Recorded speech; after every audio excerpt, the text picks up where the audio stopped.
Yes, kwenye line ni naye General Coordinator wa mchezo namba 136 Azam FC wakiwa ugenini dhidi ya Mbeya City. Ni naye bwana Shafi Mbwana Mohamed kutoka pale Manyara. General Coordinator, unauzungumzieje kwanza mchezo huu kwa upande wa maandalizi yenu kiujumla hapo kwa raha Manyara? Naam, asante ndugu mtangazaji. Kwa upande wa maandalizi ya mchezo yako vizuri na yanaenda vizuri kabisa na hali ya hewa ni rafiki kabisa.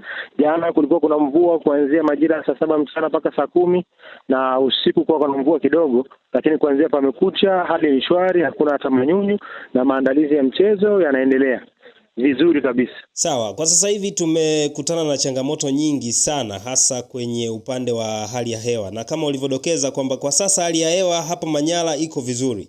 Kuna dalili yoyote kuwa majira ya baadaye labda hali ya hewa kubadilika? Hali ya hewa inaweza kubadilika wakati wowote kwa kulingana na nature yetu ya huku kanda ya kaskazini. Hichi ni kipindi cha mvua, lakini kipindi cha mvua ambazo haziwezi kuathiri mchezo, sio mvua kubwa, zile mvua za kunyesha dakika chache na kupotea.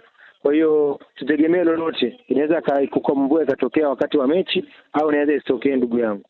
Sawa, kwa upande wa mashabiki labda hapo tuzungumzie kidogo. Wengi pia wamekuwa wakiingiwa na hofu kwamba wanaweza wakalipia lakini mechi isichezwe. Una wito gani kama General Coordinator mchezo husika? Pande uwanja wa Tanzanite hata mvua inyeshe kiasi gani, uwanja utuamishi maji na mechi inaendelea bila shida yoyote. Kwa maana mashabiki ambao wanatarajia kuja kuangalia huu mchezo wasisite, wakate tiketi mapema na waje kuangalia hapa Manyara Tanzanite, iwe mvua iwe jua, ngoma lazima ipigwe. Sawa, tuzungumzie kidogo kuhusiana na mchezo huu. Timu zote zinazocheza hapo leo, Mbeya City si mwenyeji wa hapo, lakini pia Azam FC si mwenyeji wa hapo. Kama General Coordinator mwenye mzoefu wa muda mrefu sasa, huwa unakutana na changamoto gani kuandaa mechi ya timu ambazo si mwenyeji wa hapo? Naam, kwa sasa Mbeya City sio mwenyeji, lakini ni mwenyeji aliyehamia, kwa maana fixture ya msimu huu ilivyotoka, game zake zote za msimu huu zilizobaki anapiga hapa. Kwa hiyo tunamtem kama mwenyeji kwa hii nusu msimu. Na changamoto ambayo napata kwenye kuandaa game kama hizi labda tu ni kwenye fans engagement, kwa maana watu wanataka kile kilichokuwa ambacho ni cha kwao, lakini mashabiki wa Babati na hususan Manyara wamekuwa wakijitokeza kwenye mechi zote, kwa maana walishajitokeza kwenye mechi ya Singida leo kuomba uwanja, Dodoma Jiji kuomba uwanja, na mwitikio wa mashabiki bado ukawa ni mkubwa. Kwa hiyo hapa niseme kwa tafsiri fupi, mashabiki wa mpira wa miguu mkoa wa Manyara wanapenda mpira, hawachagui timu. As long as kuna mechi za ligi kuu, wenyewe lazima waingie uwanjani.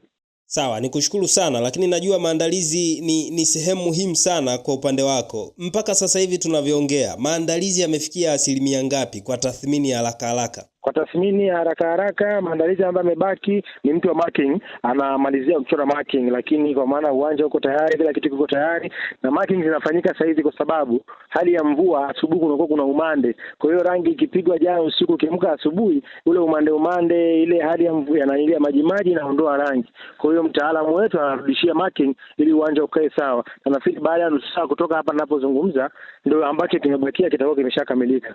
Hiyo alikuwa ni Shafi Mohamed, General Coordinator wa mchezo namba 136 ambapo Mbeya City wako nyumbani kupigana na Azam FC pale Tanzanite kwa raha mkoani Manyara.